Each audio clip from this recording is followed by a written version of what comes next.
살펴보도록 하겠습니다. 우리가 지난 시간에 이제 5대 제사에 대해서 쭉 배웠었는데 간략하게 한번 복습을 하고 넘어가면은, 일단은 오늘 배울 번제는 이 전체를 태워서 드리는 제사를 뜻하고요. 그 다음에 저희가 또 어떤 게 있죠? 화목제는 하나님과 사람 사이에 이제 화목하게 하는 것, 속죄제는 또 내가 알고 지은 죄를 이제 사하는 게 속죄제, 속건제는 내가 부지중에 지은 죄를 이제 해결하는 것이 속건제였습니다. 그래서 우리가 이렇게 오늘 번제에 대해서 배울 건데, 자, 여기 일단은 번제에 우리 레위기 12장 22절 1장 2절이나 22장 18절 보면은 누구든지 제사를 드릴 수가 있다 그랬어요. 그래서 여기 이방인도 포함이 된다고 하는데, 이방인도 드릴 수 있는 제사는 이 번제만 해당됩니다. 나머지 제사들은 전부 다 이스라엘 언약 공동체 안에만 이제 허락이 된 거기 때문에 이 번제만 이스라엘 백성들이 드릴 수가, 이방인도 드릴 수가 있었습니다. 근데 이거는 이제 예수님께서 예수님이 십자가에서 드리신 번제가, 영적인 번제가 유대인뿐만 아니라 모든 민족을 대상으로 하는 것이었기 때문에 번제는 이방인도 드릴 수가 있다라고 보시면 되겠고, 히브리어로는 올라라는 뜻입니다. 우리나라 말 올라간다 하고 어감이 비슷하죠. 그래서 제물이 이렇게 완전히 불타서 하나님께 올라간다는 것. 또 헬라어로는 홀로카우토마, 그래서 완전히 싹 태운다라는 뜻인데, 여러분들 2차 대전 때 이제 히틀러 나치 독일의 유대인 학살을 우리가 영어로 뭐라고 하죠? 더 홀로코스트라고 하죠. 그래서 이게 이제 번제라는 뜻이 있는데, 유대인 백성들을 전부 다 이제 잡아서 다 번제처럼 태워버리는 것처럼 이스라엘 백성들이 이제 절멸시키려고 했었기 때문에 이런 명칭이 붙었습니다. 그래서 유대인들은 이 명칭을 싫어해요. 자기들이 이제 번제로 이제 제물이 됐다는 그 어감을 싫어해서 그냥 대재앙 이렇게 부르는데, 이스라엘 백성들이 예수님을 이제 죽일 때 빌라도 앞에서 손을 씻으면서 이 죄에 대해선 빌라도가 자기는 무죄하다고 하니까 이 죄를 우리와 우리 자손들에게 돌린다라고 했잖아요. 그리고 나서 그 결과로 2차 세계대전 때 유대인들이 이제 600만 명 이상이 학살을 당했습니다. 근데 그 피값을 다 치르고 나니까 이스라엘 나라가 이제 회복이 돼서 다시 건국이 됐고, 그리고 지금 이제 이스라엘하고 저기 이란 쪽에서 지금 전쟁이 일어나면서 점점 이제 세상이 종말로 다가오는 것을 저희들이 체감을 할 수가 있는데요. 그래서 이 번제에 대해서, 이 번제가 이 5대 제사를 가장 대표하는 제사입니다. 그래서 가장 빈번하게 드려진 제사고, 그리고 성경에서 이제 노아가 방주에서 내린 후에 정결한 이제 새를 짐승들을 취하여 갖고 하나님께 제물을 번제로 드리니까 그 향기를 흠양하시고, 이제 사람이 생각하는 게 어려서부터 심중이 악한 것을 아시기 때문에 이제 다시는 물로 심판하지 않겠다 이렇게 말씀을 하셨어요. 그리고 출애굽 때 이제 시내산에서 언약을 세우면서 이제 이 레위기의 제사 법도를 명령을 하시면서 정기적으로 시행이 됐습니다. 그래서 성결하게 될 때나 아니면 이제 출산을 하고 나서 또 정결의식이나 절기 때마다 이 번제들을 드렸습니다. 자, 이거 저기 교환을 지금 아마 공유를 해드렸을 건데 필기하셔도 좋은데, 일단은 이제 양이 많으니까 보시고, 그리고 여러분들 이제 구속사 12권 보시면 설명이 쉽게 돼 있어요. 그래서 여러분들이 책을 보시면 다 이해를 하실 수가 있는데, 일단 강의를 들을 때는 제가 중요한 내용하고 책에는 이제 미처 이제 세부적으로 설명이 안 된 내용들을 말씀을 드릴 테니까 여러분들이 들으시면서 필기해야 되겠다는 부분 위주로 하시면 되겠습니다. 자, 그래서 번제를 드릴 때 어떻게 드려야 하나님께서 기쁘게 받으시느냐? 레위기 1장 3절로 4절에 그 예물이 소의 번제이면 흠없는 수컷으로 회막문 앞에서 여호와 앞에 연납하시도록 드릴지니라 라고 말씀을 하고 있어요. 그래서 이 연납이 히브리어로는 여기 라촌인데 받으시도록, 좋게 여김을 이런 뜻하는 히브리어입니다. 그래서 하나님께서 제물과 드리는 사람을 함께 받아들이신다라는 의미가 있습니다. 그러니까 제사만 드리는 게 아니라 제사인 자체도 하나님께서 받으셔야 되는 거예요. 자, 아벨과 가인이 제사를 드렸을 때 하나님이 아벨하고 그 제물은 연합하셨지만 가인과 그 제물은 연합하지를 않으셨습니다. 그런 것처럼 이 번제가 하나님이 받아들이셔야 되는 것과 또 그가 번제물의 머리에 안수할지니 그러면 연합되어, 여기서의 연합되어는 이제 라차 받아들여져 기뻐하다. 그래서 하나님의 뜻에 순종하는 자를 하나님께서 기쁘게 여기신다라는 뜻을 갖고 있습니다. 자, 그러니까 우리가 이 번제를 하나님께 드리는데 번제는 가죽만 빼고 싹 다 태워서 하나님께 드리는 거예요. 나머지는 뭐 고기도 남기고 이렇게 하는데 가죽만 벗겨서 제사장 몫으로 남기고 그 제물을 전부 다 태워버려야 됩니다.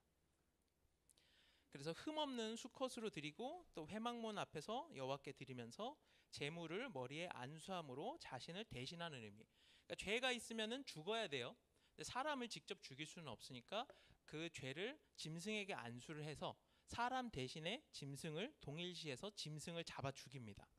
그럼으로써 이제 죄를 속해서 하나님이 그것을 받아들이고 또 이렇게 죄가 그 죄로 번제로 인해서 태워지는 것을 하나님께서 기쁘게 여기신다. 사람이 다시 죄의 문제가 해결이 돼서 정결하게 되는 것을 하나님이 기쁘게 여기신다라는 뜻이 있습니다. 그러니까 오늘날 우리가 예배 드릴 때도 이 번제 드릴 때 가인처럼 마음의 중심을 다해서 드리지 않으면은 하나님께서 그 예배를 받지 않으십니다. 하나님께서는 신령과 진정으로 예배드리는 자를 찾는다고 하셨죠. 그러니까 여러분들이 지금 이 아브라함 성전 나왔고 예배를 드리고 있는데 만약에 마음 가운데 이따가 오늘 저녁에 친구랑 날도 흐린데 파전 먹고 뭐 한잔 하러 가려고 했는데 이런 생각을 하고 있다든지 뭐 마음이 왔다 갔다 하면은 그게 100% 하나님께 드린 예배라고 할 수가 없겠죠. 그러니까 왔기는 왔는데 하나님께서 온 것으로 쳐주시지 않는다는 겁니다. 그래서 오늘 여러분들 이렇게 기독사관학교 나오셔서 하나님 말씀을 더 연구하고 또 깨닫기를 원하는 이 모든 시간이 하나님께 연합되어지는 그런 순간 되기를 소원합니다. 자, 그래서 번제를 이스라엘 백성들이 드리는데 개인이 자발적으로 내가 하나님께 서원을 했다거나 아니면은 이제 감사한 일이 있다거나 이렇게 자발적으로 드리는 자원 번제가 있고 그 외에 하나님께서 이러이러할 때는 번제를 드려야 된다라고 지정해 주신 경우가 있어요. 그런데 이제 항상 상자를 써서 매일 드리는 상번제가 있습니다. 그러니까 아침에도 드리고 저녁에도 드려야 돼요. 그래서 이 상번제 드리는 시간에는 이스라엘 백성들이 그 성전을 향해서 기도를 했습니다. 그 정해진 시간에. 그래서 항상 드리는 제사를 뜻하는데 그러니까 아침 저녁으로 드린다고 해서 조석번제라고도 하고 또 시내산에서 정한 상번제 이렇게도 말씀을 드립니다. 근데 제물이 1년 된 흠없는 순양 그리고 아침 저녁에 각각 한 마리씩 바치며 절기 중에도 계속됐습니다. 그러니까 절기 때마다 드려야 되는 번제가 있는데 그것도 하면서 상번제도 항상 드렸어야 되는 거예요. 그리고 제물이 어떤 걸 드리라고 했죠? 1년 된 흠없는 순양. 자, 1년 한 살 먹은 순양이면 어린 순양이잖아요. 이것도 예수님께서 젊어서 십자가에 달려서 돌아가실 것을 예표하는 겁니다. 이스라엘 사람들은요, 유대인들은요, 하나님께서 율법에 어떻게 하라고 정하신 것을 그대로 지킵니다. 그런데 그게 왜 그렇게 하셨는지에 대해서는 답이 없어요. 그런데 그러니까 유대인들 중에 예수님을 믿기 시작한 사람들, 우리가 또 메시아닉 주라고도 하는데 그 사람들은 자기네들이 이렇게 구약 율법 관습적으로 지켜온 게 예수 그리스도에서 이것 때문에 우리가 이렇게 관습을 지켜야 됐구나. 하나님이 이렇게 말씀을 하셨구나. 그거를 이제 깨닫게 되는 거예요. 그래서 우리가 구속사적으로 성경을 볼 때는 이 모든 신구약 전체가 이제 예수님 그리고 다시 오실 예수님에 대한 그런 내용인데 그냥 읽을 때도 무조건 갖다 붙이면 안 되겠지만 요 내용 가운데 과연 어떤 구속사의 뜻이 담겨 있는가? 우리가 이 구약 내용을 통해서 예수님의 어떤 성품을 배울 수 있는가? 나의 삶에 어떻게 적용이 되는가? 그것을 알고 우리가 성경을 읽고 구속사를 읽어야 됩니다. 그렇지 않고 그냥 이제 이 책에 있는 내용들을 머릿속에 다 때려 넣는다고 해서 신학적인 지식이 될지언정 여러분들 삶의 변화가 없으면은 그 지식은 죽은 지식이 되는 거예요. 그래서 유대인들이 성경을 딸딸딸딸 외웠지만 그 뜻을 알지 못함으로 예수님을 십자가에 못 박혀 죽었습니다.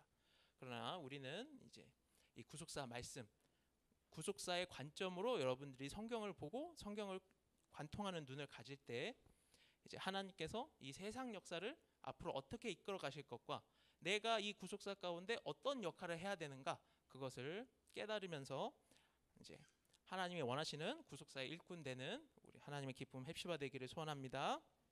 자, 그래서 이렇게 상번제를 드리고요. 또 특별한 날과 절기에 번제를 드리는데, 안식일, 월삭, 이제 매월 첫 번째 날이죠. 그리고 무교절, 칠칠절, 나팔절, 초막절에도 이렇게 번제를 드렸습니다. 그리고 자, 그러니까 일상 제사, 상번제 외에도 추가 제물을 이렇게 드렸는데, 제사장들의 일과가 이런 절기가 있을 때 말고도 상번제 아침에도 제사 드리고 저녁에도 제사 드려요. 그리고 그 중간에 이제 백성들이 자기 뭐 이제 여러 가지 제사로 제물을 드리러 오잖아요. 그러면 또 그 제사를 집례하는 역할을 했던 겁니다. 상번제 사이에 항상 이렇게 이제 제사 드리는 역할을 제사장들이 해야 됐고요, 레위인들하고. 그리고 특별한 상황에서도 이제 절기와 상관없이 드렸습니다.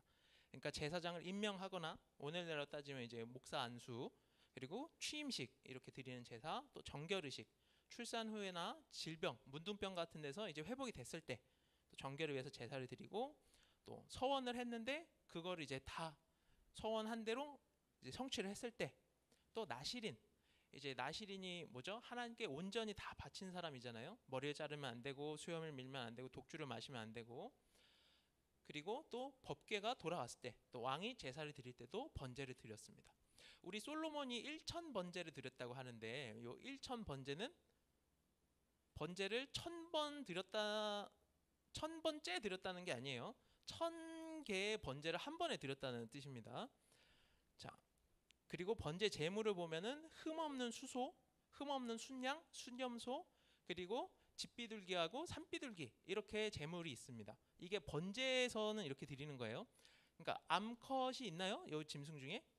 없죠. 나머지 제사에는 이제 암송아지로도 드릴 수 있고, 그런데 여기서는 번제에서는 오직 수컷으로만, 흠없는 수컷으로만 드렸습니다. 자, 수컷이 왜 중요하냐면은, 일단은 이제 씨가 있잖아요.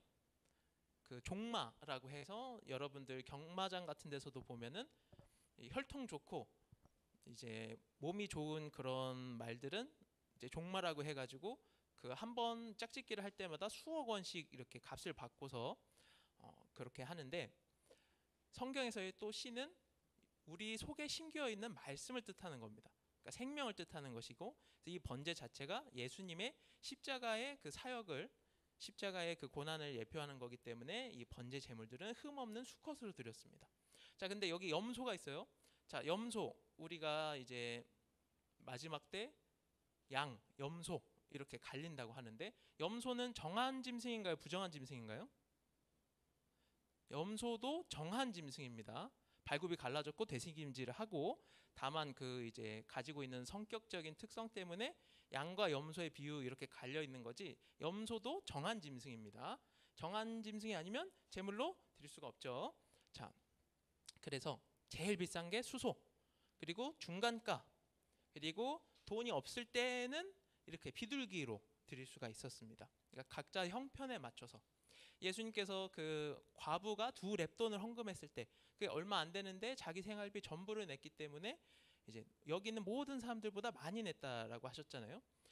그때 당시에 이스라엘을 보면은 이 헌금함이 우리 같은 이런 천으로 되어 있는 게 아니고 금속으로 되어 있어요. 그래서 돈을 넣으면은 이제 땡그랑 땡그랑 소리가 나요. 그러니까 부자들은 이제 헌금을 할 때 계속 땡그랑 땡그랑 땡그랑 소리가 나니까, 아, 저 사람 참 헌금 많이 하는구나 알 수가 있는데, 과부는 와서 2렙돈을 하니까 짤랑짤랑 소리 나고 끝이 나는 거예요. 근데 예수님은 가진 것을 모두를 다 드렸기 때문에, 그러니까 액수가 중요한 게 아니라 정성이 중요한 겁니다. 그래서 그 각자 형편에 맞춰서 이제 제물을 드릴 수가 있었고요. 이것을 이제 제사로 번제로 드렸을 때 하나님께서 소든 양이든 염소든 비둘기든 그거를 어떤 거를 제물로 드렸든지 간에 향기로운 냄새로 받아주셨던 겁니다. 자, 그리고 가축으로 이렇게 예물을 드리는데, 생축 중에서 소나 양으로 제물을 드릴지니라 그랬어요.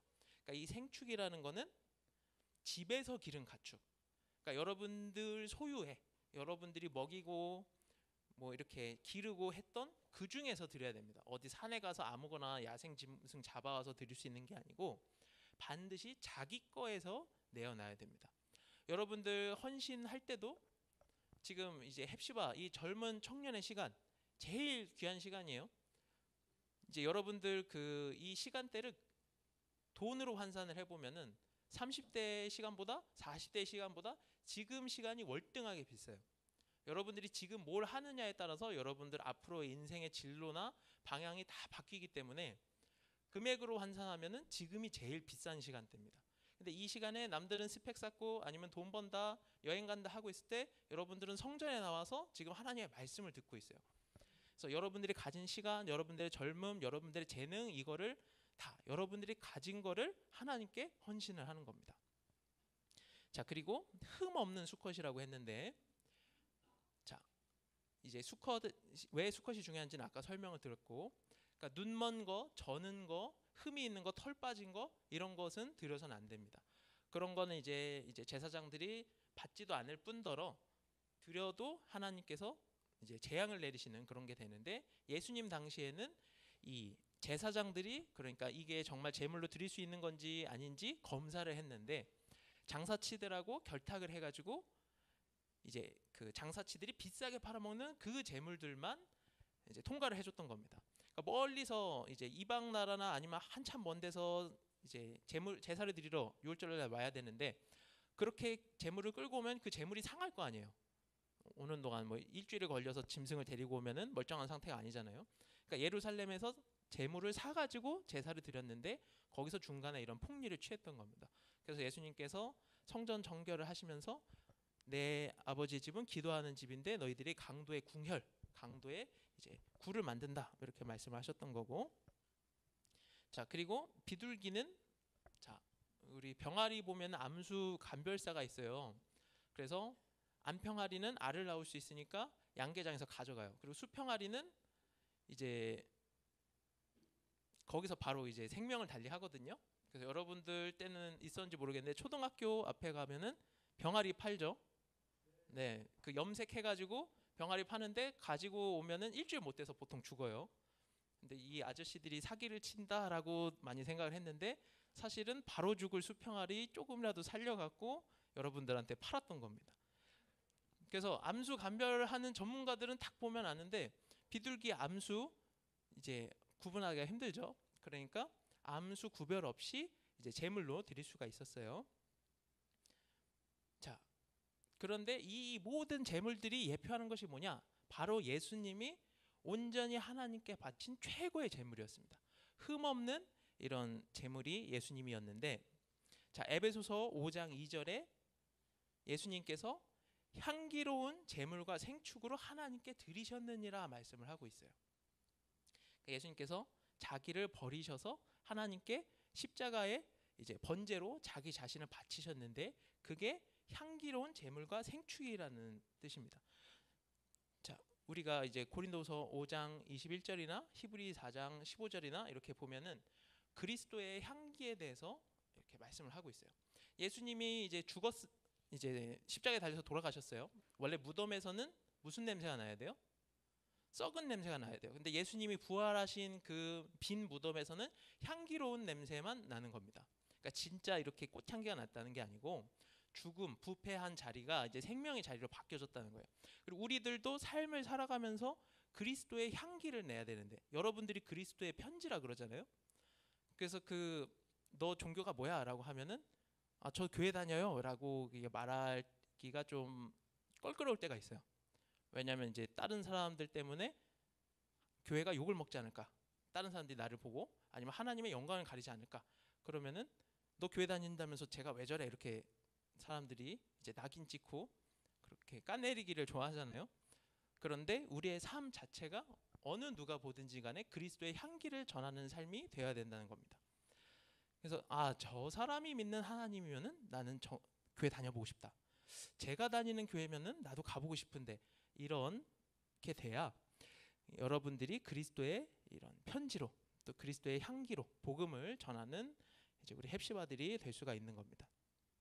그래서 여러분들이 말을 할 때 입에 거짓이 있으면은 그거는 이제 향기가 나오는 건가요? 아니면 악취가 나오는 건가요? 악취가 나오는 거죠. 성경에 보면 이제 거짓말하는 자가 계시록에 보면은 살인 강도한 거랑 더 무서운 죄라고 그렇게 나와 있는데, 이 여러분들이 한 번이라도 거짓말을 하면은, 물론 이제 살면서 거짓말들을 하죠. 순간순간. 거짓말을 하면은 왜 살인 강도보다 거짓말하는 죄가 더 무서운 죄냐? 아담 하와가 타락할 때도 뱀이 거짓말 때문에 타락을 했고, 그리고 여러분들을 통해서 하나님이 원하시는 게 있어요. 하나님께서는 그 예수 그리스도 믿어서 십자가 보혈을 믿으면은 천국 간다. 이거는 맞아요. 이거는 진리고 제일 근본인데, 그거는 제일 기초고, 하나님께서는 그 터전 위에 원하시는 게 장자를 찾는 겁니다. 하나님께서 장자 될 교회, 장자 될 사람들을 찾으시는데, 그래서 하나님께서 이미 여러분들은 십자가를 믿었기 때문에 천국에 가요. 근데 그 이상으로 하나님께서 여러분들에게 원하시는 게 있기 때문에, 변화될 자격자, 변화의 열매를 찾으시기 때문에 이렇게 말씀을 가르치시고 먹이고 입히시고 이렇게 끌고 오시는데, 여러분들이 성을 내거나 거짓말을 하거나 하면은 하나님께서 이렇게 쌓아 오셨던 게 일순간에 다 엎어버리는 거예요. 그래서 믿는 성도가 화내거나 거짓말하는 게 그래서 무서운 죄가 되는 겁니다. 자, 그래서 그리고 또 이제 생물학적으로도 우리 뇌에 뉴런이 있어요. 신경 이제 세포들이 연결이 되죠. 그래서 훈련을 하면은 그게 익숙해지잖아요. 그게 뉴런들이 연결돼서 그게 점점 잘해지고 익숙해집니다. 그래서 올림픽 나가는 선수들이 계속 트레이닝을 하잖아요. 근데 거짓말도 마찬가지예요. 한 번 거짓말하기 시작하면은 그 거짓말하는 뉴런들이 뇌에 연결이 돼요. 그래서 거짓말 안 할 수 있는데도 자꾸 거짓말하는 방향으로 내 선택이 바뀝니다. 내 뇌구조, 몸 자체가 거짓말하는 방향으로 가는 거예요. 단 한 번의 거짓말도 여러분들에게 이런 치명적인 결과를 가지고 옵니다. 그래서 거짓말 한 번 하면요, 그거 이제 내가 이래서 잘못했습니다 인정을 하면은 그래도 좀 자존심이 상하더라도 인정하고 넘어갈 수 있어요. 근데 이걸 한 번, 두 번 맞기 시작하면 어떻게 돼요? 거짓말이 거짓말을 낳고 거짓말을 계속 쌓아가다가 그 다음에는 감당 못하는 일이 터지잖아요. 그래서 그리스도의 향기를 나타내기 위해서 여러분들의 삶, 행동, 생각 다 모든 거기에 소금을 치는 우리 헵시바들 되기를 소원합니다. 자, 그래서 여러분들 우리의 삶 자체가 흠 없는 재물이 되어야 되는데, 우리가 흠 없는 삶이 되어야 되는데 내 의로는 할 수가 없어요. 그런데 하나님의 은혜로는 할 수가 있습니다. 여러분들이 말씀을 믿으면 말씀이 여러분들 안에 등불이 켜져 있으면은 이제 그 그릇 행하려고 할 때 내 속에 있는 양심이, 말씀이 그 길을 바로 잡아주는 거예요. 자, 그래서 안수를 하는데 보면 이렇게 한 손 안수가 있고 양손 안수가 있습니다. 그래서 사람과 재물이 동일시되는 것을 이제 의미를 하는 거예요. 그래서 내가 너다 이렇게 되는 거예요. 그래서 이제 안수로 재물과 드리는 사람이 연결이 되어서 제사의 효력이 그에게 돌아갑니다. 그래서 재물이 죽음으로써 그 사람이 죽은 것과 마찬가지가 돼서, 그러니까 죽지 않고서는 죄가 해결이 되질 않아요. 그래서 재물이 대신 죽은 건데, 반대로 말하면은 죄가 없으면은 죽지 않습니다. 그러니까 여러분들이 마지막에 심판 때 여러분들 안에 죄가 완전히 해결이 되어 있으면은 변화받을 수 있는 자격자가 되는 거예요. 근데 못 고치고 내 안에 그 심통이 벌벌하고 그런 죄성이 그대로 있으면은 어떻게 되겠어요? 그 죄하고 같이 죽는 거예요.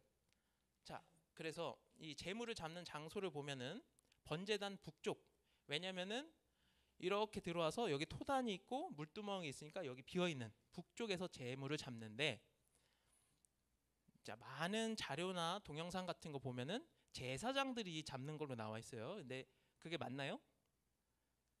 틀립니다. 제사장이 잡는 게 아니고 제사인이 잡는 거예요. 제사인이 목도 끊고 가죽도 벗기고 각도 뜨고 그걸 다 해야 돼요. 그럼 그거 하면 어떻게 되겠어요? 몸이? 온몸이 다 이제 피투성이가 되겠죠. 피칠갑이 되겠죠. 제사 한 번 드리고 나면 이 앞에가 전부 다 피바다가 되는 거예요. 자, 이렇게 제물을 잡는 장소가 북쪽이고, 또 여러분들 그 예수님이 십자가에 달리신 골고다 언덕이 예루살렘 북쪽에 있습니다. 제물을 잡는 장소가 북쪽이었던 것도 그 번제단 위 북쪽이거든요. 그러니까 예루살렘 바깥에서 예수님이 십자가에 달리실 것도 여기 예표가 되어 있는 겁니다. 자, 제사인이 이렇게 제물을 잡아요. 근데 여기 지금 보면은 이 그림에는 한 사람이 소를 잡고 있죠. 양은 칼로 목을 끊으려고 할 때 가만히 있어요. 양들은. 그래서 쉽게 잡을 수가 있습니다. 근데 소를 여러분들 이렇게 잡으려고 하면 어떻게 될까요? 소가 가만히 있을까요? 아니죠. 마취약으로 재워놓지 않고서는 이렇게 안 되겠죠. 그러니까 밧줄로 묶고 여러 사람이 잡고 당기고 별걸 다 했을 거예요. 그러니까 이 소 한 마리 잡는 것도 쉬운 일이 아닙니다. 그래서 이제 송도교회에서 12권 정정하라고 하면서 이 재물 잡는 거를 뭐 하루 안에 끝낼 수 있다 이런 식으로 말을 하는데, 소 한 마리 잡는데도 들어가는 시간이 어마어마하게 걸려요. 물리적으로 그 시간 안에 그 제사 양을 다 쳐낼 수가 없어요. 자, 그리고 이렇게 재물을 내가 직접 잡았어요. 여러분들 혹시 여러분들 교육 과정에 금붕어 해부 해봤나요? 없었죠? 개구리 해부 해봤나요? 없었죠? 저 때는 있었어요. 근데 그거를 초등학교 4학년 때 하더라고요. 그래가지고 개구리 해부도 하고 금붕어 꼬리도 잘라서 그거를 표본 감찰하는 게 있었습니다. 90년대는 야만의 시대였어요. 자, 근데 그거를 이제 해보면은 이제 생살을 가위로 자르는 이 촉감이 느껴지잖아요. 그래서 저는 그만큼 공부는 못했지만 의사는 할 수가 없겠다. 외과 수술을 할 수가 없으니까 이렇게 했는데, 이렇게 재물 잡을 때 살을 자르는 촉감, 피 냄새, 내 옷에 묻은 피, 짐승의 울음소리, 그게 다 들리잖아요. 그러니까 트라우마가 남지 않겠어요? 그러니까 이게 굉장한 충격요법이에요. 죄를 지으려고 할 때마다 내가 죄를 지으면은 이 짓을 내가 또 반복을 해야 되는데, 그러니까 손해가 훨씬 크잖아요. 그래서 죄책감을 느낍니다. 죄책감을 느끼면서 나 때문에, 죄는 내가 지었는데 나 때문에 죄 없는 짐승이 이렇게 죽는구나 하면서 죄책감을 느꼈고요. 자, 마찬가지로 죄 없으신 예수님께서 우리 죄 때문에 십자가에서 그렇게 돌아가셨던 겁니다.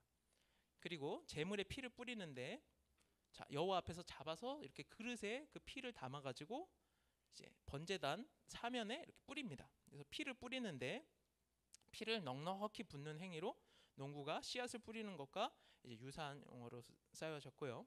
이 피가 바로 예수님의 십자가, 제단이 제물이 태워지는 제단이 십자가, 그리고 뿌려진 피가 그분이 흘리신 피. 자, 골고다 언덕에 예수님의 십자가가 세워졌어요. 그리고 십자가에서 예수님의 피가 흘러내립니다. 그래서 골고다 언덕에 십자가를 적시고 그 언덕을 예수님의 피가 적셨어요. 그래서 그 골고다 언덕이 지구의 중심이 된 겁니다. 이 죄악 세상, 골고다가 무덤, 해골이라는 뜻이잖아요. 어디를 파보든 다 시체가 있어요. 이 지구 전체가 거대한 무덤이에요. 그런데 거기에 예수님이 오셔서 이제 십자가로 부활과 생명의 길을 열어놓으셨기 때문에, 그래서 이 골고다 언덕이 지구의 중심이 됐던 겁니다. 그리고 이 번제단에 이제 피를 뿌리는 것 자체가 그 예수님의 십자가 대속을 예표를 하는 거고요. 그래서 레위기 17장 11절에 보면은 육체의 생명이 피에 있음이라. 내가 이 피를 너희에게 주어 단에 뿌려 너희의 생명을 위하여 속하게 하였나니 생명이 피에 있으므로 피가 죄를 속하느니라 라고 그랬어요. 그러니까 피가 속하는 게 아니고 피 속에 생명이 있기 때문에 그게 죄를 속하는 겁니다. 그래서 피에 생명이 있어서 그게 죄를 깨끗하게 하고, 그래서 피를 먹지 말라, 피채 먹지 말라. 그래서 이스라엘 사람들은, 유대인들은 순대 같은 거 안 먹어요. 모든 피는 하나님께 속하고 생명의 주권이 하나님께 있음, 이걸 말씀을 하는데, 자, 우리 이제 여러분들 그 십자가 피 고난주간 말씀을 들어보면은 이 피 속에 하나님의 뜻, 하나님의 마음, 그리고 이제 하나님의 말씀, 이게 다 피 속에 들어있다고 말씀하는데, 그러니까 이 예수님의 피가 그러니까 하나님의 뜻, 의 이런 것을, 성품을 다 담고 있는 겁니다. 그래서 예수님께서 내 말로 내 죄 사했다라고 말씀을 하시잖아요. 그래서 유대인들이, 제사장들이 하나님 왜 누가 죄를 속하느냐 하면서 참남되다 하고 신성모독이라고 예수님을 죽이려고 그랬잖아요. 근데 예수님 십자가에 달리시지 않은 상태에서도 예수님이 죄를 사하는 권세가 있었나요, 없었나요? 있었어요. 예수님의 말씀으로 죄를 사했습니다. 왜냐하면 그 말씀 안에 이 생명이 들어가 있었기 때문에. 그런데 그거를 이스라엘 백성들이 영접하지 않았기 때문에 예수님께서 이제 그 피 속에 말씀을 담아서 그리스도의 그 십자가에서 그 피가 골고다 언덕에 흘렸고 예수 그리스도의 그 피를 믿는 자, 그러니까 구체적으로는 그 속에 말씀을 믿는 자는 죄 사함을 얻는 겁니다. 자, 그리고 이렇게 가죽을 벗겨요. 가죽을 벗기고 각을 뜨는데, 자, 이 가죽이 파샤트 짐승의 가죽을 완전히 벗겨서 본질만 남기는 것을 의미한다라고 하는데, 가죽을 벗기고 나면은 이제 여러분들 그 애완동물들 중에 털진이라고 들어봤어요? 포메라니안 같은 거 물 뿌려 보면 이렇게 착 달라붙어 갖고 되게 볼품 없잖아요. 네, 곰도 불곰도 피부병 걸려 갖고 이제 털 빠진 불곰이 있어요. 굉장히 이제 보기가 안쓰럽게 돼 있거든요. 근데 가죽을 벗기고 나면은 볼품이 있는 게 아무것도 안 남습니다. 그리고 우리도 지금 이제 옷 입고 있잖아요. 이제 말을 하면 상상하게 될 것 같아서 죄송한데, 만약에 제가 옷이 없다라고 생각을 해보세요. 그러니까 좋아요, 고마워요, 고마워요라고 하면 더 이상한 것 같은데, 자, 이것은 무엇을 예표하느냐? 예수님께서 십자가에 달리셨을 때 실오라기 하나 걸치지 못하고 이제 나체로 백주에 십자가에 매달리셨죠. 그리고 자, 그래서 이 가죽만 남긴다는 의미를 우리가 생각을 해봐야 되는데, 싹 다 태웠어요. 전부 다 태우는데 가죽만 남깁니다. 그래서 그걸 제사장 몫으로 줬어요. 왜 그랬을까요?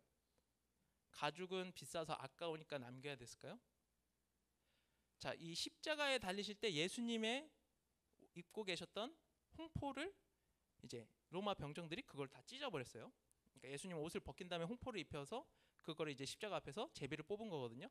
예수님이 병 고친다고 하니까 이거 이제 나눠 가지자, 이제 기적을 일으킨다고 하니까 이거 가지자 했는데, 예수님이 속옷은 호지 않은 통옷을 입고 계셨습니다. 그러니까 바느질 자국이 없는 그런 통으로 된 옷을 입고 계셨어요. 이거 찢기에는 너무 아까운 거예요. 고대에는 이 통으로 된 호지 않은 그런 통옷은 이제 신성을 상징한다라는 그런 믿음이 있었어요.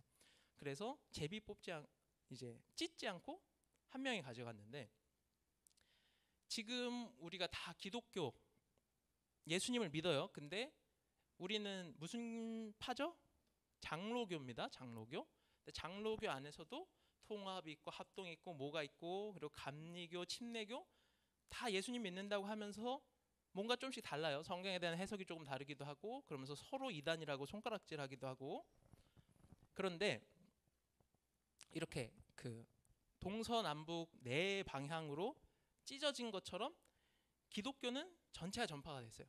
근데 그 속에 핵심, 하나님의 통으로 된 말씀, 그것은 이제 남아 있다라는 것을 말씀을 하는 겁니다. 그러니까 이 어떤 교파나 교리가 여러분들을 구원해 주는 것이 아니라 성경이 말씀하는 하나님의 그 영, 하나님의 원하시는 그 핵심 말씀이 우리를 구원한다는 것을 여기서 나타내고 있습니다. 그래서 가죽은 태우지 않고 남겨둔 거예요. 그리고 아담과 하와에게도 하나님께서 가죽 옷을 지어서 입히셨는데, 이 가죽 옷이 이게 그 오르예요. 오르. 발음이 오르인데 히브리어에서는 이 동음이어를 굉장히 많이 씁니다. 오르가 또 무슨 뜻이 있냐면요, 아담과 하와가 죄짓기 전에는 하나님의 영광의 옷을 입고 있어가지고 서로 부끄러운 게 보이지 않았어요. 근데 그 죄지으니까 떠난 그 영광도 오르입니다. 그래서 너희들이 원래 빛의 옷 오르를 입고 있었는데 그걸 잊어버렸지, 그래서 내가 가죽옷 오르를 다시 입혀줄게 하신 거예요. 그러니까 가죽옷을 입었지만 볼 때마다 뭐가 생각나는 거예요? 타락하기 전에 입었었던 하나님의 영광의 옷, 그거를 계속 상기를 하게 되는 겁니다. 자, 그래서 가죽에는 이런 의미가 있고, 각을 떠요.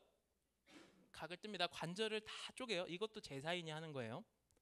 그래서 고기를 여러 조각으로 나누어서 제물이 완전히 타도록 하는 것, 그리고 가죽을 벗기고 각을 뜨는 행위가 번제에만 있습니다. 그래서 전체를 다 싹 태우기 위해서 하는데, 그러니까 이게 하나도 남기지 않고 전적인 헌신을 뜻하는 거기도 하지만, 요 각을 뜬다는 게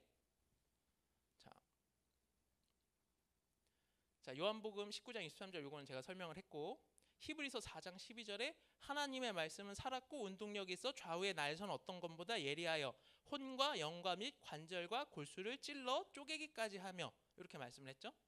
그러니까 오늘날 여러분들이 예배를 드릴 때 여러분들도 각을 뜨는 겁니다. 뭘로요? 하나님의 말씀으로 우리 속의 심령을 찔러 쪼개는 거를 하고 있는 거예요. 그러니까 이 각 뜨는 거, 번제 드리는 것도 그때에서 그걸로 끝난 게 아니고 우리들이 이 지금 신약 시대 은혜의 시대를 살면서 하나님의 말씀으로 계속 나 자신을 찔러 쪼개야 됩니다. 아담과 하와가 죄를 졌기 때문에 그때부터 제사가 시작이 됐어요. 그러니까 생명나무 실과가 있고 선과 악을 알게 하는 나무 실과가 있는데 생명나무 실과를 먹었어야 되는데 그거를 먹지 않고 선과 악을 알게 하는 나무 실과를 먹었잖아요. 그러니까 그 아담과 하와 안에 뭐가 들어왔어요? 선과 악이 들어와 있어요. 그럼 그 상황에서 생명나무 실과를 먹으면 어떻게 돼요? 악이, 죄가 있는 상태로 영원히 살게 되는 거예요. 그러면은 영원히 살면서 계속 죄짓고 괴롭고 이게 축복이 아니라 형벌이 되는 겁니다. 그래서 이 선과 악을 갈라서 쪼개기 위해서 하나님께서 제사를 드리라고 하신 거예요. 제사를 통해서 선악을 가르기 위해서. 그런데 그 역사가 오늘날에도 여러분들 예배 드릴 때, 말씀을 들을 때 여러분들이 회심을 하고 이런 부분 내가 버려야겠구나 하면서 고치는 게 각으로 여러분들 자신을 찔러 쪼개는 거예요. 자, 그리고 그래서 하나님께 드릴 제물이 되려면 자기 마음을 내려놓고 나 자신도 가죽을 벗기고 각을 뜨는 과정으로 내 자아를 벗고 하나님 앞에 다 내려놓아야 됩니다. 그러니까 내가 죽기 전에는 순종을 할 수가 없어요.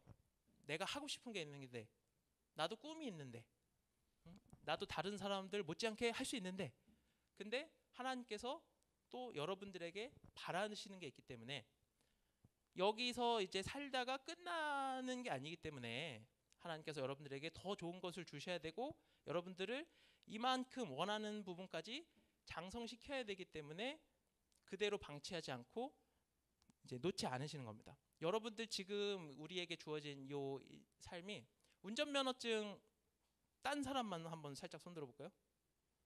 자, 몇 명 있네요. 자, 운전면허 딸 때 무슨 차 운전하죠? 학원에 있는 차 운전하잖아요. 그 낡은 그 차 여러분들 가지라고 하면은 가질 거예요? 공짜로 주면은 가지겠죠. 네, 공짜로 주면 가질 텐데 그 중고차 하는 사람들이 안 가져가는 차가 딱 두 개 있어요. 하나는 택시고 하나는 운전면허 학원 차입니다. 주행 거리가 50만 킬로 이렇게 넘어가기 때문에 폐차가 하는 비용이 더 나와요. 근데 이 얘기를 왜 드리냐면은 여러분들은 지금 운전면허 시험 연습하는 거랑 똑같습니다. 이 시험을 통과를 하면은 그 다음에는 뭐 이제 GV80이 됐든 페라리가 됐든 머스탕이 됐든 여러분들이 원하는 차를 운전을 할 수가 있어요. 지금 여러분들에게 주신 이 시간대가 여러분들의 자격을 시험하는 귀중한 시간입니다. 그래서 우리가 천국에 가면은 별과 같은 영광을 가진 사람이 있고 달의 영광을 가진 사람이 있고 해의 영광을 가진 사람이 있어요. 이 땅에서 여러분들이 행한 대로 하나님께서 상급을 주시는데 별 중에서도 이제 별이 깜빡깜빡하는 것처럼 희미한 사람이 있어요. 이제 평생을 예수님 안 믿다가 이제 마지막에 죽기 직전에 예수님 믿겠다고 하고 세례 받은 사람. 이 사람은 구원은 받았지만 하나님의 뜻을 위해서 한 게 있어요? 없잖아요. 구원은 받았지만 부끄러운 구원을 이렇게 얻은 거예요. 그런데 하나님의 뜻을 위해서 열심히 헌신하고 뭐 순교를 했다거나 그런 사람에게는 하나님께서 상급을 주시는데 그 예수님께서 천국을 상속하라 이렇게 말씀을 하십니다. 그러니까 구원받고 천국 가고 거기서 끝이 아니고 여러분들 천국 간 다음에도 또 할 일이 있는 거예요. 이제 그 우리 구속사 시리 저자 원로 목사님께서는 뭐라고 그러셨냐면은 나중에 천국에 가면은 별을 하나씩 다 이제 맡기신대요. 그래서 너한테는 무슨 별, 너한테는 무슨 별. 그러니까 그 이 땅에서 그냥 내가 살다가 예수님 믿고 천국 가는 게 목적이 아니고 여러분들이 하나님이 원하시는 그런 단계까지 성장하기 위해서 변화의 자격자가 되기 위해서 교회에서 열심히 헌신 봉사하고 말씀 듣고 이런 과정들이 다 필요한 겁니다. 그래서 이 땅에서 그냥 잘 먹고 잘 살고 출세하고 거기가 끝이 아니고 그 다음이 있기 때문에 그래서 이런 운전면허 학원에서 지금 운전하고 있는 여러분들 근데 이 영과 혼은 우리가 끝까지 육신도 그대로 가져가는 거기 때문에 이게 지금 운전면허 학원 차처럼 다른 그걸로 바뀌는 건 아니에요. 이제 천국에 가면 이제 어린아이처럼 딱 제일 예쁜 모습 이렇게 바뀌지만 그래서 이 인생이 정말 귀중한데 그 포인트를 여러분들이 어디에 둬야 되느냐? 여기서만 잘 먹고 잘 살고 그런 게 아니고 하나님께서 여러분들에게 약속하신 상급을 바라보면서 이 땅이 여러분들에게 주신 기회라는 거, 이 땅에서의 삶이, 그것을 이제 기억하시는 모두가 되시길 소원합니다. 자, 그래서 제사를 드릴 때 이 단 위에 불이 있고 나무를 놓고 그 위에 이제 제물을 이렇게 순서대로 놨습니다. 그래서 이 불이 이제 하나님께서 내려주신 불로 제단에서 항상 타오르게 해야 하며 다른 불을 사용하는 것은 금지됩니다. 이제 다른 불을 사용하다가 제단에서 불이 나와서 이제 죽은 나답과 아비후가 있고, 또 질서의 중요성, 가지런히 놓는 것, 이제 하나님께서는 질서의 하나님이세요.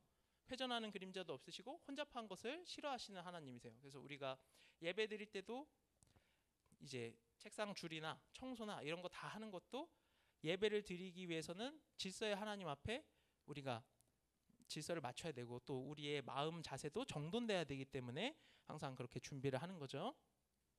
그래서 무질서한 예배는 하나님이 받지 않으십니다. 그리고 자른 고기와 머리 기름을 불 위의 나무에 잘 놓는 것이 이제 모든 부분이 다 태워지기 위해서 이렇게 절차대로 놔야 되는 것을 말씀을 하고 있고요. 그리고 각을 떴는데 제물에 내장과 다리를 다 씻습니다. 어차피 다 태울 건데 뭐하러 씻어야 되나 이렇게 생각을 할 수도 있어요. 그런데 하나님께 드려야 되는 제물이기 때문에 그런 모든 것이 다 깨끗하게 준비가 되어야 되는 겁니다. 그래서 내장 안에는 뭐가 들어있죠? 똥이 들어있죠. 그리고 정강이도 걸어 다니는 거기 때문에, 또 뒷다리 같은 경우에는 이제 짐승들 같은 경우에는 배변을 보면은 그게 다 뒷다리에 묻잖아요. 그래서 그런 것들을 다 깨끗이 씻어내야 됩니다. 다리에는 또 흙이 묻어 있고. 그래서 하나님께 드리기 위해서 이제 이런 제물들을 다 깨끗이 하는 건데, 내장은 무엇을 뜻하냐면 우리의 속에, 우리의 속 사람, 심령, 마음, 이걸 뜻하는 거고요.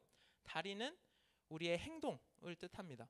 그래서 요한복음 13장 10절 보면은 이제 예수님께서 세족식, 이제 제자들이 이제 씻겨 주시려고 할 때 베드로가 저는 못 하겠습니다 했더니, 내가 이걸 해주지 않으면은 너하고 나하고 상관이 없다라고 하니까 온몸을 다 씻겨 달라고 베드로가 그러잖아요. 그러니까 이미 씻어 깨끗해 한 자는 이제 발만 씻으면 된다 이렇게 말씀을 하셨는데, 이 발이 바로 행동을 뜻을 하는 겁니다. 그래서 믿는 사람들이 그때그때 우리가 행동으로 잘못한 것만 계속 예수 그리스도의 십자가를 믿어서 정결하게 되고 죄사함을 받았지만 순간순간 죄를 짓잖아요. 그것들을 이제 매번 회개하는 것을 예수님이 그렇게 말씀을 하셨는데, 악한 생각과 악한 행동을 회개를 해야 됨을 이제 말씀을 하고 있고, 자, 그래서 이제 그 전부를 단위에 불살라서 번제를 삼습니다. 그래서 이때부터 이제 제사장이 피도 뿌렸지만 불을 태우고 그 불이 꺼지지 않게 계속 관리를 하고, 제사인의 역할은 이제 끝났어요. 이제 제사장의 역할로 넘어가는데, 이제 그 물로 씻은 내장과 다리를 포함해서 제물을 불로 태우고 번제를 드립니다. 그래서 죄를 덮고 하나님께 가까이 나아가는데 정성껏 태웁니다. 그냥 대충 이제 쓰레기 태우듯이 태우는 게 아니고 좋은 향기가 나도록 정성을 다해서 태우는 것을 합니다. 그리고 이제 좋은 향기, 그리고 하나님의 마음을 기쁨을 주다. 그러니까 하나님께서 그 향기를 보시고 흠향, 이 좋은 향기를 맡으시고 이제 마음에 흡족해 하셨다. 이것이 이제 번제, 하나님께서 기쁘시게 받으시는 번제가 되겠습니다. 그러니까 하나님께서 지시하신 그대로 그 절차대로 따라서 드리는 제사만이 하나님께 기쁨을, 우리에게 또 기쁨을 주고 참평안을 가져오게 되는 겁니다. 자, 그래서 단위 석쇠에 아침까지 두고 불 위에 꺼지지 않게 할 것이요 라고 말씀을 하는데, 번제단의 불을 꺼뜨리지 말라고 이제 계속 성경에서 강조를 하고 있어요. 그래서 번제단의 불이 영원히 번지 않는 하나님의 임재를 상징하기 때문에, 그리고 또 불을 붙일 때는 꺼지지 않게 할 뿐만 아니라 항상 같은 상태로 유지해야 된다. 그러니까 화력이 이제 너무 세지거나 너무 약해져야 되는 것도 아니고 계속 그걸 보면서 장작 관리를 해줘야 되는 거예요. 그리고 영적으로는 여러분들 모두가 다 왕같은 제사장입니다. 그렇죠? 옛날에는 기도 드리려고 하면은 제사장한테 왔어야 됐어요. 제물을 가지고 와서 내가 이런 걸 원합니다. 하나님께 말씀을 드렸어야 되는데 지금은 우리가 교회 오지 않아도 집이든 어디서든 기도를 하잖아요. 예수 그리스도의 이름을 힘입어서. 그래서 영적 제사장인 여러분들도 내면에 말씀의 등불이 꺼지지 않고 계속 타오르고 있어야 됩니다.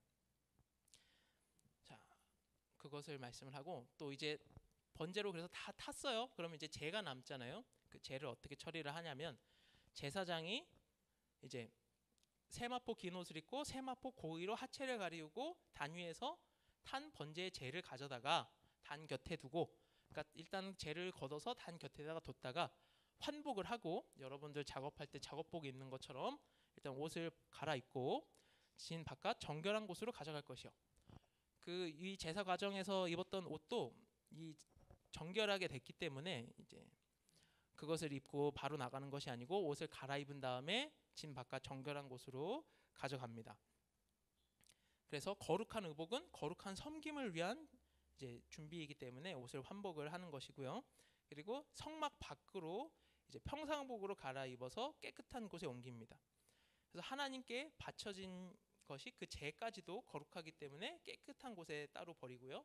예수님께서 골고다 언덕에서 십자가에 달리셨는데 예루살렘 밖으로 나가서 거기서 십자가에 달리시고 아리마대 요셉의 그 빈 무덤, 새 무덤에 장사되셨잖아요. 그래서 그것처럼 이 십자가 상에서 번제로 완전히 태워진 예수님이 이제 예루살렘 바깥에 장사될 것까지가 이 재를 진 밖에서 이렇게 처리하는 것에 나타내고 있습니다. 자, 그리고 산비둘기나 집비둘기 새끼를 바치는 경우가 아까 이제 가난해서 소나 이제 양이나 염소나 살 수 없는 사람은 산비둘기나 집비둘기 새끼를 바칠 수가 있다고 했어요. 그래서 이거는 경제적 형편에 상관없이 모든 사람이 다 예배를 드릴 수 있고 모든 사람이 하나님께 다 속죄를 받을 수 있는 것을 뜻하는데, 비둘기는 소랑 이렇게 등치가 크지 않잖아요. 그래서 절차가 좀 다릅니다. 가죽도 벗기지 않고요, 각을 뜨지도 않고요, 머리만 몸에서 비틀어서 끊습니다. 그리고 이 머리를 제단에서 불에 태웁니다. 그러니까 태우는 거는 똑같이 이 머리를 태우는 거예요. 그러니까 조그만 새지만 큰 동물과 같은 방식으로 진행이 돼서 모든 재물이 동등한 가치를 가지고 있다, 그것을 뜻하고 있습니다. 그래서 이 비둘기의 피를 여기 지금 배경 그림에 보이시는 것처럼 이렇게 짜가지고 이제 번제단에 이것을 뿌립니다. 근데 양이 많지 않기 때문에 그릇에 담지는 못하고 바로 여기서 이제 짜서 부르는데, 그러니까 이 피 흘림이 없이는 죄 사함이 없다. 그러니까 아무리 작은 재물이어도 이것도 마찬가지로 피를 흘려야 된다, 이것을 나타내고 있습니다. 자, 그리고 멱통과 그 더러운 것은 제하여 단 동편 재버리는 곳에 던지고, 그러니까 이제 그 모래주머니, 새들이 이빨이 없잖아요. 그래서 씹어 삼키지 않고 그냥 통째로 삼키잖아요. 그래서 속에 이렇게 돌이라든지 모래 같은 걸로 그 음식물이 분해되는 걸 돕는 주머니가 있습니다. 그래서 그거를 제거를 해서 단 동편 재버리는 곳에 던져야 되고, 그리고 오물은 비둘기의 더러운 오물은 제단 동편에 있는 재버리는 특별한 장소에 따로 버렸습니다. 그리고 이거는 이제 우리 신앙생활에서도 모든 영적인 더러운 것들은 다 제거를 해야 된다라는 것을 가르칩니다. 자, 그리고 비둘기 제물은 완전히 찢지 않고 이제 찢는데 날개 부분에서 몸을 찢 때 완전히 쪼개면 안 돼요. 그리고 제사장이 단위의 불의 나무에 놓아 태워 번제로 드릴지니, 이렇게 말씀을 하고 있습니다. 그래서 자, 제물이 잘 타면서도 온전한 모습을 유지한 채로 바쳐질 수 있었고, 완전히 나누지 않는 의미가 여기 잘 보세요. 아브라함과 하나님의 언약시 소 양은 둘로 잘랐으나 비둘기는 자르지 않았음. 그러니까 이제 횃불 언약 성취 그 할 때 횃불 언약을 하나님께서 이제 세우실 때 찔러 이제 타는 풀무, 그리고 타는 횃불 연기나는 풀무, 그때 이제 제물들을 쪼개놨는데 비둘기는 쪼개지 않았어요. 그래서 어떤 신학자들은 이게 비둘기를 쪼개지 않았기 때문에 이 제사에 문제가 생겨갖고 이스라엘 백성들이 고난을 받았다, 이렇게 말을 하는, 해석을 하는 사람도 있는데, 이 하나님께서 비둘기는 쪼개지 말라고 하셨잖아요.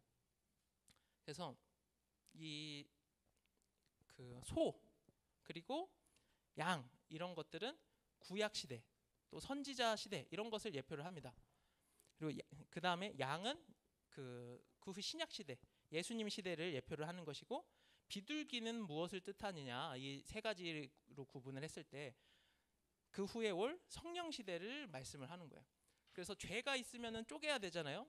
그래서 구약 시대 때도 죄가 있었습니다. 그리고 신약 시대 때도 예수님 오셔서 십자가에 속죄를 하셨지만 아직도 죄가 있어요. 그래서 재물을 다 반으로 쪼개는데, 마지막 때 이 죄가 완전히 다 해결된 그 다음에, 그때는 이제 죄가 없기 때문에 비둘기를 완전히 쪼갤 필요가 없는 겁니다. 그래서 하나님께서 아브라함한테 비둘기는 완전히 쪼개지 말고 이제 갈라놓으라고 하셨던 것이고, 자, 그래서 하나님께서 이런 모든 재물들을 크기와 상관없이 다 이제 수용을 하시는데, 이 번제의 목적, 이 번제를 드림으로써 피를 다 뒤집어 쓰므로써 가죽을 벗기고 각을 뜨고, 그리고 제사장이 다음날 아침까지 이렇게 불을 계속 관리를 하면서 태우면서, 이게 모두 전적인 헌신과 순종의 표현이 됩니다. 가죽 빼고 전부를 다 하나님 앞에 태워드렸잖아요.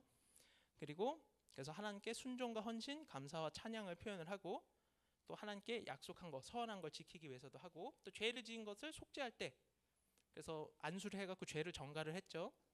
그래서 하나님께서 그걸 보고 우리 죄를 간과해 주시는 겁니다. 죄가 분명히 있어요. 근데 하나님께서 너의 죄를 내 잔등 뒤로, 뒷잔등으로 던졌다. 뒤에 있으면 더 이상 보이지 않잖아요.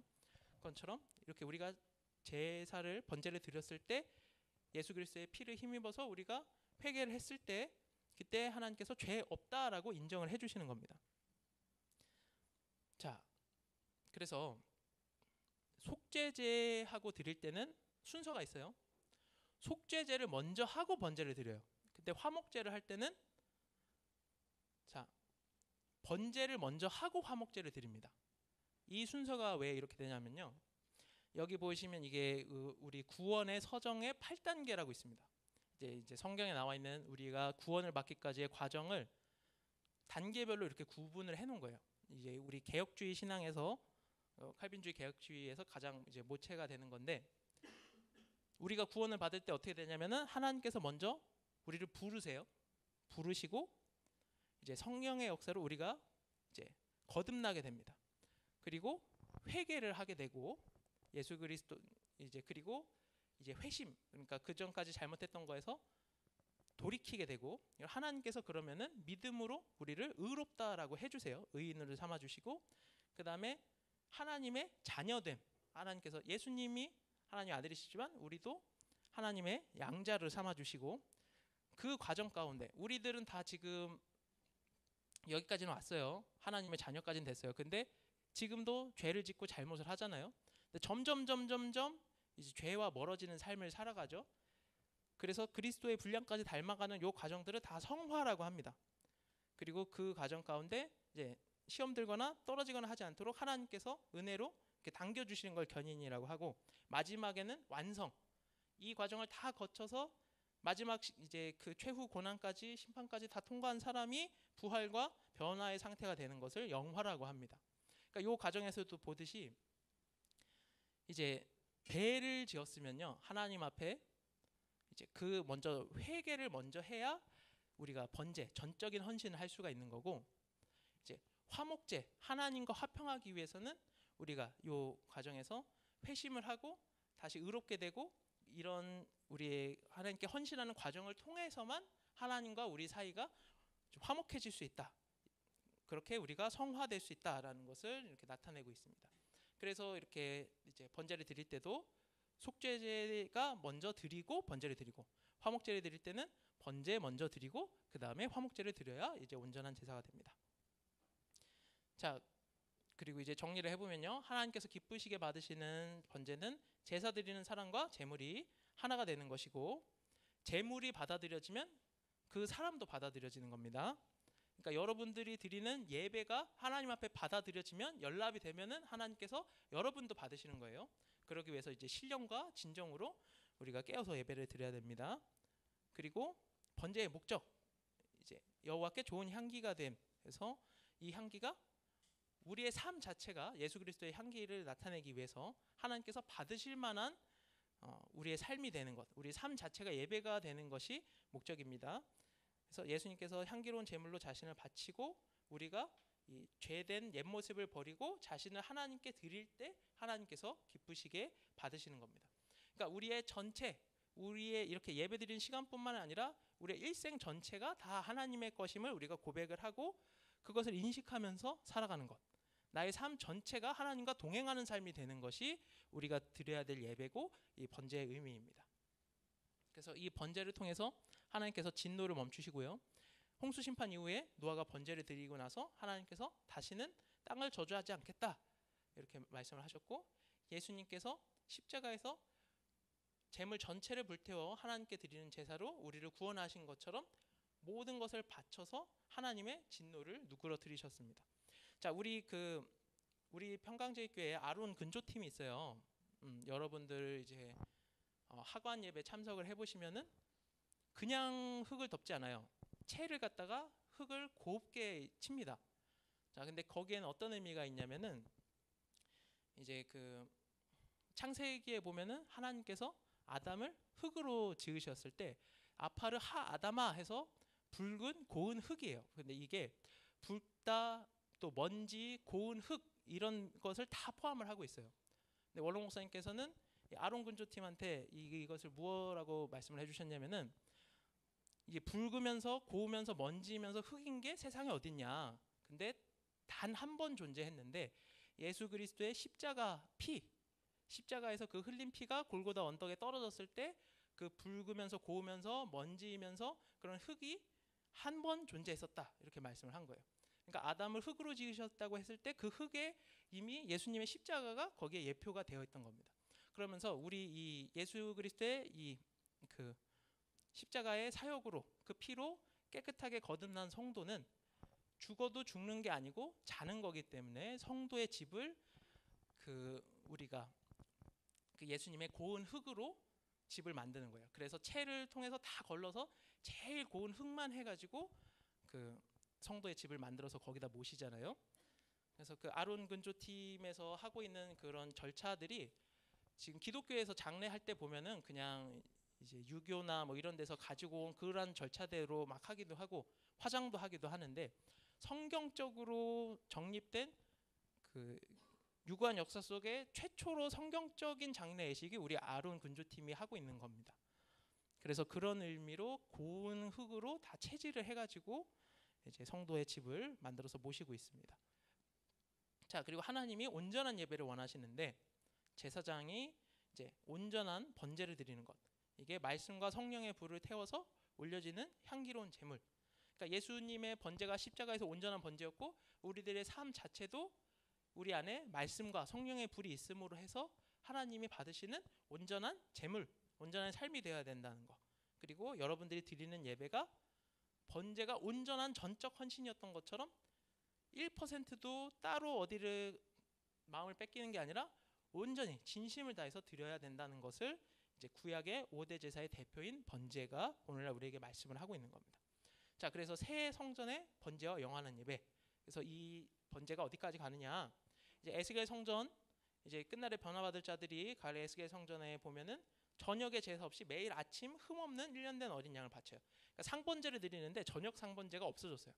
왜냐하면은 이제 영원한 새 예루살렘 성에는 밤이 없고 예수 그리스도가 영원한 이제 태양이 되셔가지고 밤이 없기 때문에, 그래서 아침마다 이렇게 제사를 드리는 이렇게 바뀌고, 새 예루살렘에는 영원히 하나님께 예배를 드립니다. 그러니까 하나님의 빛 속에 살려면 세상 욕심과 자랑을 버려야 한다. 하나님께 올려드리는 영원한 예배는 우리 삶의 가장 중요한 목적, 이렇게 말씀을 하는데, 자, 영원한 예배를 드린다는 게 뭐냐? 아담이 이제 에덴 동산에서 예배를 드렸나요? 아담이 기도를 하고 예수님의 이름으로 기도드렸습니다 했습니까? 안 했죠. 죄 짓기 전에는 하나님하고 같이 동행했어요. 하나님과 일문일답 할 수 있고, 하나님께서 아담한테 이 동물들 너 이렇게 이름을 지어라 하고 직접 말씀을 해주시고, 그런 상태로 다시 회복이 된 겁니다. 하나님과 이제 죄의 문제에서 완전히 해결돼서 아담이 생명의 단계에서 이제 타락해서 떨어졌잖아요. 하나님이 그 코에 생기를 불어넣으시니 사람이 생명이 된지라 했는데 그 단계에서는 떨어졌습니다. 근데 이제 우리는 예수 그리스도의 십자가를 믿음으로 성령을 받음으로 그 단계까지는 회복이 됐고 거기서 이제 하나님이 원하시는 생명나무 실과를 먹어서 영생하는 존재로 신령적인 존재로 완성되는 그때는 우리가 우리의 그런 모든 존재 자체가 하나님과 완전히 연결된 우리가 하나님이 거하시는 성령의 전으로 완성된 상태 그게 영원한 예배가 되는 겁니다. 자, 그래서 우리의 삶이 마지막으로 이제 하나님의 기쁘시게 하는 삶 내 자신의 소욕이나 내 육체의 소욕이나 다른 무엇을 위해서 사는 것이 아니라 하나님을 기쁘시게 하기 위해서 우리 사는 것이 우리 삶의 존재 목적이다. 그리고 우리의 몸, 우리의 인생, 우리의 시간, 우리의 능력 이것을 다 하나님이 기뻐하시는 거룩한 산 제물로 드려야 된다. 그리고 하나님께 드리려면은 내면에 성령의 불이 우리 안에 꺼지지 않고 불타고 있어야 된다. 그래서 예수님께서 누가복음 12장 49절에 내가 불을 던지러 세상에 왔다 이렇게 말씀을 하셨어요. 그리고 예수님 오셔서 말씀을 선포하시고 자 우리에게 그 세상 끝날까지 이 복음을 전하라고 말씀을 하셨죠. 그래서 여러분들이 다 여러분들 안에도 불이 타고 있어야 되는데 그 불을 또 어떻게 해야 돼요? 전하는 사람이 돼야 됩니다. 그러니까 여러분들 그 만약에 바다에 빠져 있어요. 가족끼리 크루즈 여행 당첨이 돼가지고 타고 가다가 물에 빠졌습니다. 몇 명이 빠졌어요. 근데 구명조끼를 누가 던져줬어요. 나는 그걸 잡고 올라왔어요. 그러면은 아유 죽을 뻔했네. 객실에 들어가서 쉬어야지. 이러면 될까요? 안 되죠. 나도 이제 올라왔으니까 구명조끼 있는 걸 나도 던져야 될 거 아니에요. 마찬가지로 나 혼자만 이제 구원받았으니까 나는 이제 천국은 따놓은 당상이니까 됐어. 나는 여기까지만 할래. 이러지 말고 이제 그 믿는 자들은 하나님이 계신 것과 상 주시는 이심을 믿으라고 그렇게 말씀을 했어요. 여러분들이 행한 대로 믿은 대로 심은 대로 하나님께서 반드시 이 땅에서도 갚아주시고 나중에 내세에서도 천천만만에 누르고 흔들어서 그 복으로 갚아주시는데 하나님이 여러분들에게 소원이 있다면은 전도하라는 거. 또 이 전도를 왜 해야 되냐면요. 그냥 이제 그 피라미드 단계 하듯이 몇 명 해갖고 이렇게 업적을 늘리려고 전도하는 게 아니고 사람이 성장을 하려면요 사랑을 해야 됩니다. 이제 남녀간의 사랑뿐만이 아니라 사람이 언제 성장을 하냐면 나 자신보다 사랑하는 다른 존재가 있어야지 사람은 성장을 해요.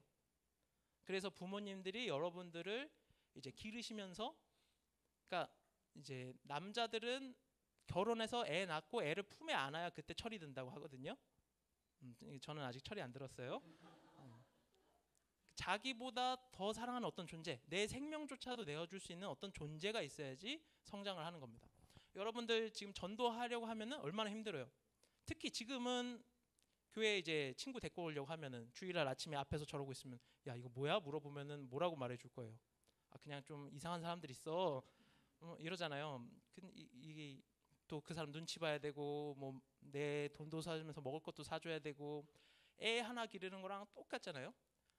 이제 부모님이 애 낳아놓으면은 이제 그 이제 아기가 밤에 푹 잘 때까지는 어느 정도 시간이 필요해요. 그 전에는 계속 잘 때 깨워서 이제 모유 수유도 해줘야 되고 기저귀도 갈아줘야 되고 그러니까 부모님들이 애 낳고 나서는 이제 몇 달 동안은 잠을 잘 못 자요.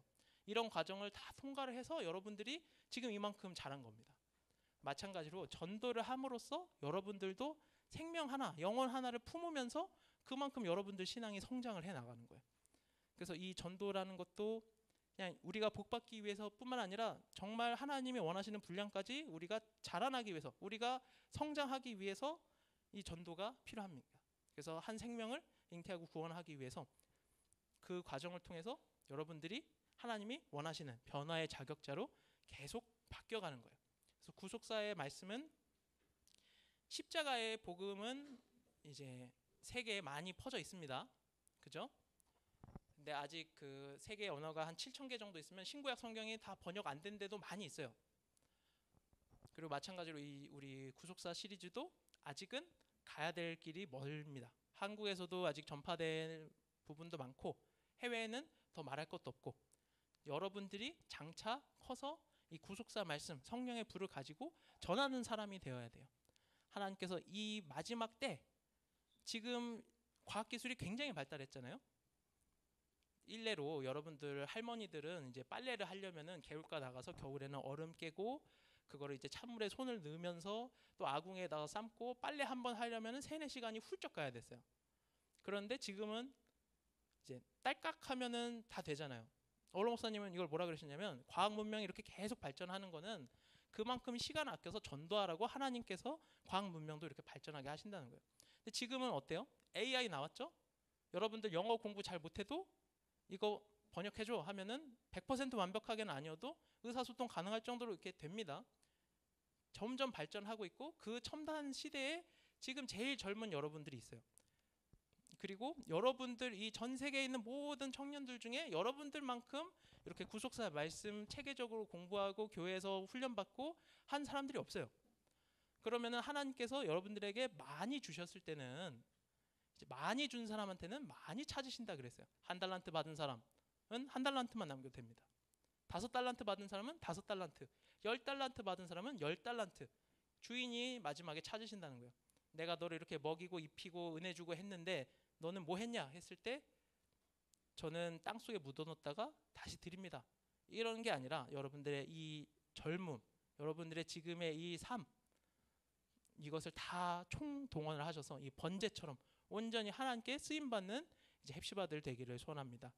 그래서 드라마 볼 때요, 넷플릭스 보면은 처음부터 보면은 계속 기다려야 되잖아요. 다음 시간에 카페벤의 음악 나오고. 근데 이제 완결 직전에 있는 거 보면은 몰아보면 되잖아요. 그럼 답답하지 않지 쭉 볼 수 있잖아요. 여러분들이 이어달리기 경주 중에 지금 마지막 주자로 뛰고 있는 거예요. 그러니까 그러면은 결승선 통과하는 사람한테 모든 영광이 다 가죠. 그래서 여러분들이 구속사의 말씀의 바통을 받은 마지막 주자입니다. 세상이 점점점 더 이제 끝날이 가까워오고 있는데 그때 하나님께서 지금 여러분들에게 바라시는 소원이 있는 거예요.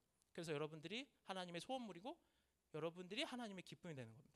나 혼자 잘 먹고 잘 살고 이 대한민국에서 그냥 출세해서 애 낳고 살다가 나이 많아서 그냥 아프지 않고 병원에서 빨리 죽고 천국 가보면 좋겠다, 이게 아니라 전 세계를 품고 이 구속사 말씀을 들고 전해다오 하는 게 하나님이 여러분들에게 바라시는 거라는 것을 생각을 하시면서, 그래서 여러분의 삶 전체가 이렇게 온전하게 하나님이 원하시는 번제로 예수 그리스도의 향기로운 제사를 쫓아가는 우리 모든 헵시바 되시기를 소원합니다. 자, 기도하겠습니다.